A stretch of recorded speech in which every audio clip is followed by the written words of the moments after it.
하나님께서 모세를 애굽으로 보내시는 중 충격적인 장면 하나가 등장합니다. 모세가 길을 가던 중 숙소에서 갑작스럽게 죽임을 당할 뻔한 사건입니다. 여러분, 모세를 떠올리면 어떤 장면이 생각나십니까? 호렙산 떨기나무의 부르심, 애굽의 10가지 재앙, 홍해를 가르는 기적 등 대부분 영광스러운 순간들을 떠올릴 것입니다.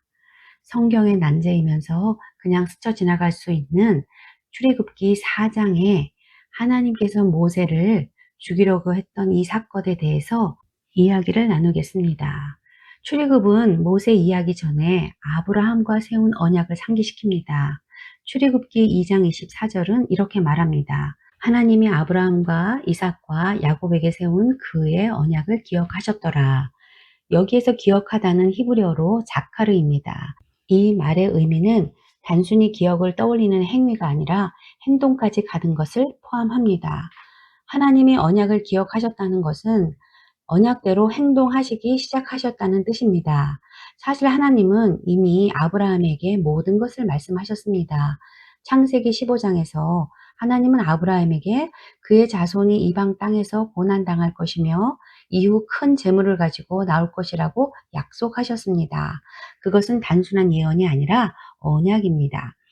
하나님은 쪼갠 짐승들 사이로 홀로 지나가셨고 그 언약의 책임을 스스로 지셨습니다. 400년이 지나 모세 시대가 되었을 때 하나님은 그 언약을 성취하시기 위하여 움직이기 시작하신 것입니다. 그렇다면 왜 출애굽 직전에 모세를 죽이려 하셨을까요? 성경은 이유를 말하지 않습니다. 다만 사건을 통해 답을 보여줍니다. 십보라가 돌칼을 가져다가 아들에게 할례를 행하자 하나님은 모세를 놓아주셨습니다. 즉 문제의 핵심은 할례였습니다. 할례는 창세기 17장에서 하나님이 아브라함에게 주신 언약의 표징입니다. 하나님은 할례를 받지 않은 자를 언약을 깨뜨린 자로 보셨습니다. 그런데 놀랍게도 이스라엘을 구원하러 가는 모세의 가정에는 그 언약의 표징이 없었습니다. 왜 그랬을까요? 여기서 성경은 그 이유를 말하지 않지만 유대 전승은 그 이유를 찾으려고 했습니다. 미드라시는 모세가 장인 이드로와 관계 때문에 할례를 미루었다고 설명합니다.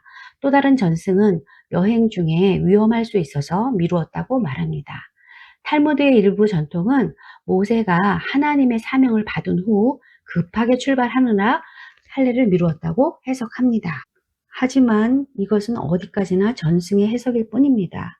해석을 뒤로하고 이런 질문을 던져봅니다. 모세는 왜 언약보다 사명을 먼저 생각했을까입니다. 그는 이미 하나님의 부르심을 받았습니다. 떨기나무 앞에서 하나님을 만났습니다. 지팡이의 기적을 경험했고 애굽으로 떠나고 있었습니다. 겉으로 보기에는 순종하는 완벽한 하나님의 종입니다. 그러나 하나님이 보시기에 더 중요한 것은 외적인 사명의 완수가 아니라 내적인 언약적 관계의 확립이었습니다.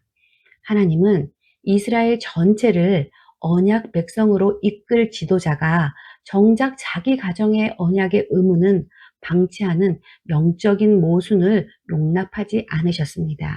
그래서 거룩한 위기를 통해 모세를 멈춰 세우셨고 이방 여인인 십보라를 통해 그의 가정을 다시 언약 안으로 이끄셨습니다. 출애굽기 4장의 결론은 분명합니다. 하나님은 모세에게 사명을 주시기 전에 먼저 언약을 요구하셨고 하나님의 일을 맡기시기 전에 먼저 하나님과의 관계를 요구하셨습니다. 감사합니다.